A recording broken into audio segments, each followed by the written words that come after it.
오늘의 말씀은 여호수아 9장 11절로 15절입니다. 그러므로 우리 장로들과 우리나라의 모든 주민이 우리에게 말하여 이르되 너희는 여행할 양식을 손에 가지고 가서 그들을 만나서 그들에게 이르기를 우리는 당신들의 종들이니 이제 우리와 조약을 맺읍시다 하라 하였나이다.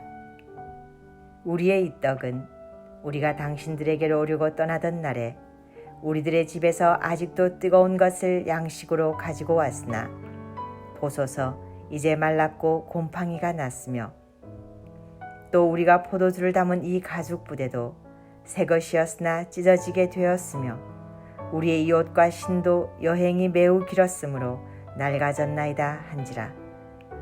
우리가 그들의 양식을 취하고는 어떻게 할지를 여호와께 묻지 아니하고 여호수아가 곧 그들과 화친하여 그들을 살리리라는 조약을 맺고 회중 족장들이 그들에게 맹세하였더라. 아멘. 오늘은 여호수아서 9장 11절에서 15절까지 말씀을 같이 묵상하고자 합니다. 이스라엘 백성은 가나안 땅에 들어서자마자 아이성 전투에서 크게 실패를 경험합니다. 아이성 전투에서의 실패는 하나님의 명령을 어긴 이유 때문이었어요. 그 이유가 뭐냐? 여리고성에서 얻은 모든 은금은 하나님의 곳간에 드리라고 했는데 하나님 앞에 처음 솟아물이니까 하나님의 것이라고 했는데 아간이 그 하나님의 명령을 어기고 그 재물 중 일부를 자기의 장막에 감춘 것입니다. 그 죄로 말미암아 아이성에서 크게 실패합니다. 또 아이성에서 두 번째 실패의 원인은 뭐냐? 작은 성이라고 교만한 거예요. 하나님께 묻지 않았어요. 그런데 또 한 번 실수를 하게 되는데 기브온 족속을 향하여 같은 실수를 또한 반복하게 된다 하는 말씀입니다. 오늘 이스라엘 백성들은 이제 드디어 기브온 족속과 화친의 언약을 맺게 됩니다. 기브온 족속들은 이스라엘 백성과 화친을 맺기 위해서 어떻게 했습니까? 속였죠. 멀리서 왔다 하며 곰팡이 난 떡을 보여주고 그리고 전대에 구멍도 나고 옷도 찢어지고 그리고 신발도 다 헤어진 그런 모습으로 와서 속이게 된 거예요. 여러분 이스라엘 백성들은 그러나 그것을 보고 속게 되는 거죠. 여러분 보세요. 그러나 왜 이런 일이 일어나는지를 우리가 생각해 보아야 하는 것입니다. 이스라엘이 하나님이 함께 하시자 그들이 두려워 떨게 되는 거예요. 그리고 하나님의 능력을 보고 그리고 하나님에 대하여 소식을 듣고 이스라엘 백성들과 화친을 맺으려 한다. 그것도 화친도 종이 되고자 하는 거예요. 이게 뭘 말하느냐? 하나님에 대한 소문이 결국 기브온 족속들에게 있어서 구원의 기초가 되었더라 하는 것입니다. 여러분 믿음은 어디에서 납니까? 들음에서 나는 거예요.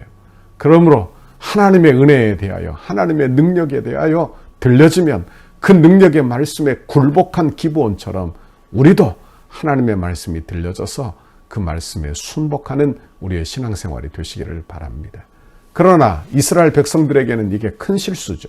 왜 실수냐? 하나님께 묻지 않아요. 그래서 반복된 실수를 하는 것입니다. 11절 말씀을 보십시오. 그러므로 우리 장로들과 우리나라의 모든 주민이 우리에게 말하여 이르되 너희는 여행할 양식을 손에 가지고 가서 그들을 만나서 그들에게 이르기를 우리는 당신들의 종들이니 이제 우리와 조약을 맺읍시다 하라 하였나이다. 그래요. 여기 보니까 이스라엘의 기브온 족속들이 뭘 가져왔습니까?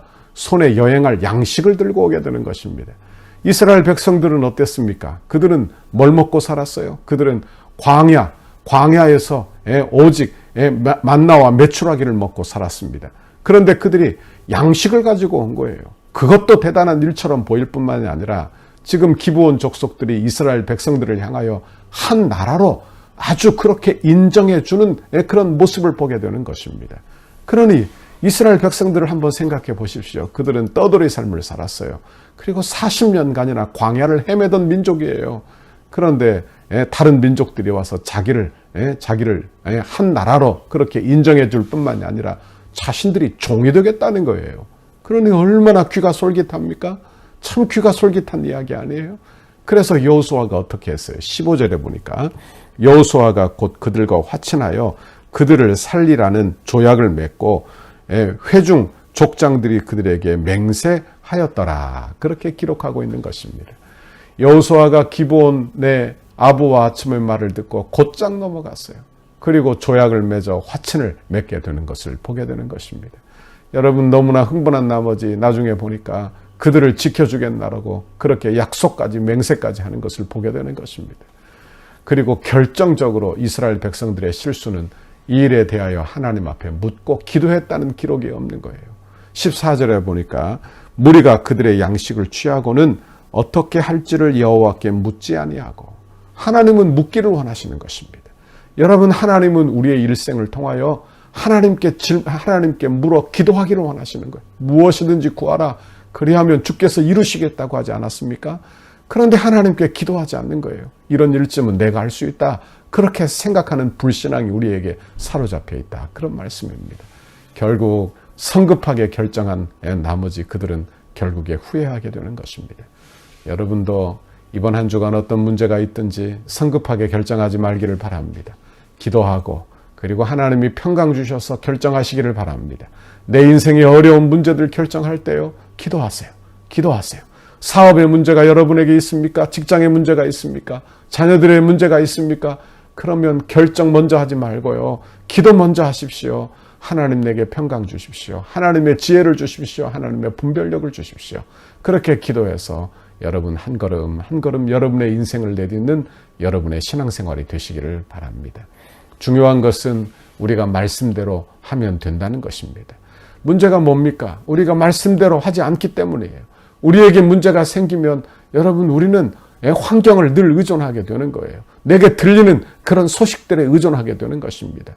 여러분, 우리는 하나님의 말씀에 늘 귀 기울여 살기를 바랍니다. 성경에 보면 믿지 않는 사람들과 같이 멍에를 매지 말라고 하지 않았습니까? 그 이유가 뭐예요? 그 이유는 그들과 같은 세상에 살고 있지만 같이 멍에를 지며 같이 가정을 이루면 어렵다는 말씀을 하고 있는 거예요. 왜? 한 사람은 전능하신 하나님을 신뢰하지만 한 사람은 무신론적 사고 세상에서 살기 때문에 전혀 이해를 할 수 없고 전혀 신앙생활을 같이 할 수 없기 때문에 그런 것입니다. 여러분, 그렇다고 지금 그렇게 믿지 않는 가정에 있는 분들, 여러분 어려운 마음으로 듣지 않기를 바랍니다. 이미 결혼했으니 여러분은 가정의 선교사로 하시기를 바랍니다. 그러나 여러분의 자녀 세대는 그렇게 되지 않도록 기도하십시오.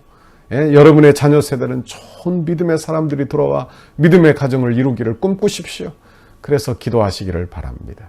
여러분, 그래서 하나님의 은혜로 내 가정을 잘 지켜 세우는 우리의 신앙생활이 되어야 할 것입니다. 이스라엘 백성들은 기브온 사람들을 받아들여요. 그리고 그들과 같이 멍에를 매게 되는 것입니다. 결국에 나중에 보면 큰 고초를 치르게 되는 것을 성경이 우리에게 가르쳐주고 있습니다. 여러분, 사단 마귀는 속이는 영이에요. 우리를 속이고 우리가 가장하여 그 천사, 광명의 천사를 가정하여 우리에게 오는 것입니다. 그 이유는 뭐냐? 우리를 넘어뜨리고 쓰러뜨리려는 목적이에요.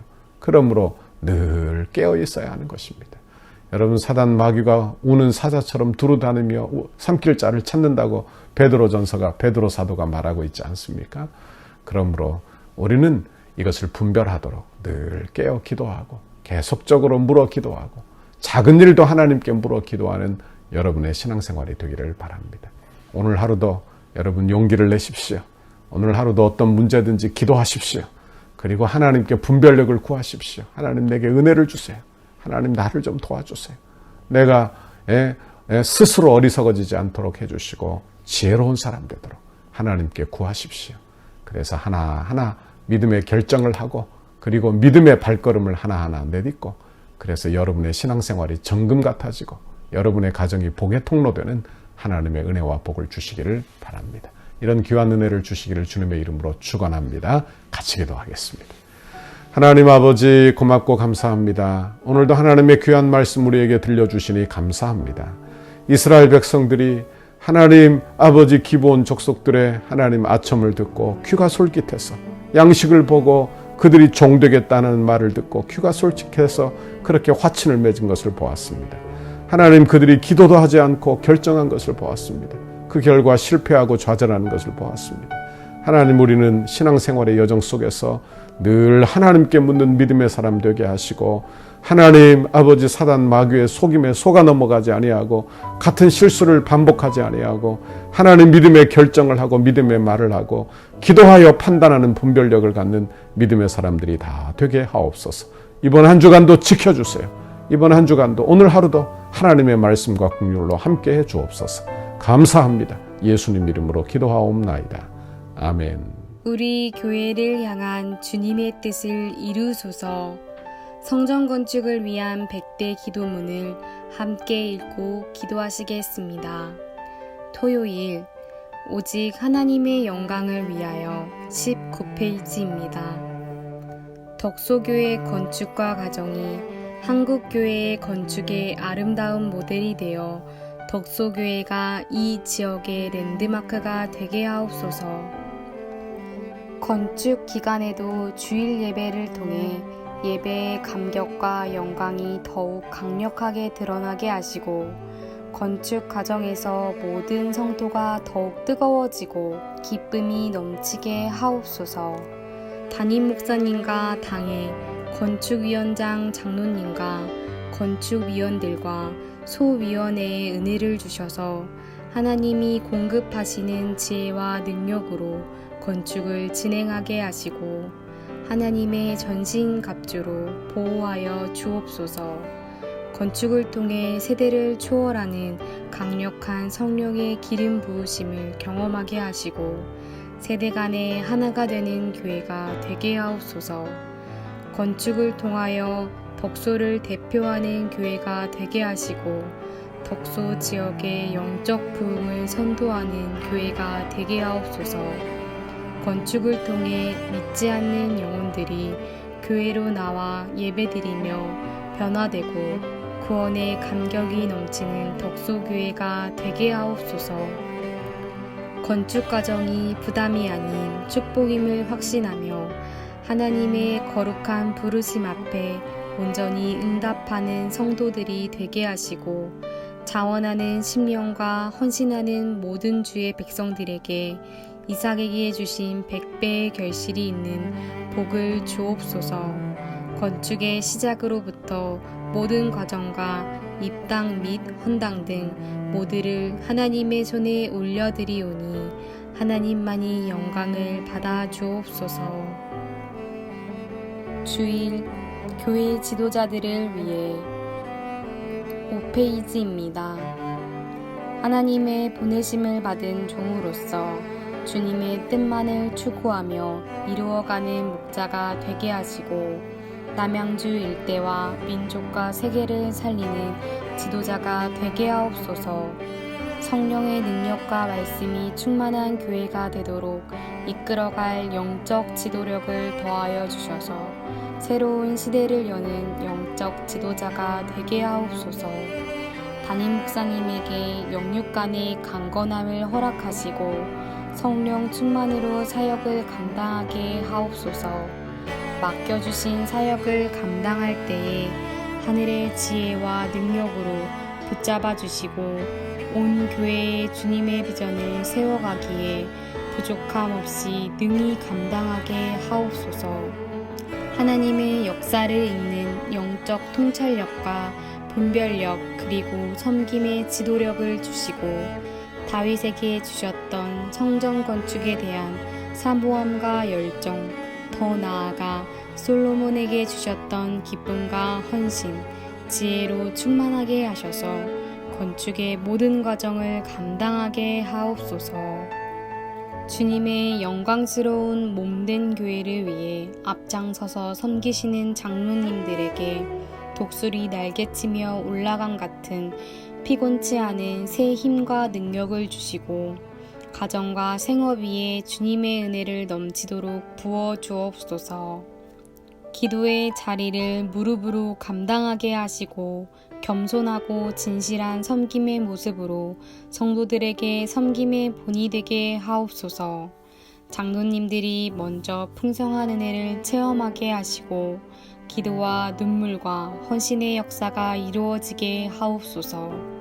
장로님들의 영과 육을 강건하게 지켜주시고 한 마음으로 기도하는 중에 주님의 비전을 보게 하셔서 어떤 역경과 시련 앞에서도 심차게 전진하는 믿음을 주옵소서. 건축을 위해 수고하시는 장로님들의 건축의 모든 과정에서 존경과 신뢰를 받는 은혜의 주인공이 되게 하옵소서. 예수님의 이름으로 기도드립니다. 아멘.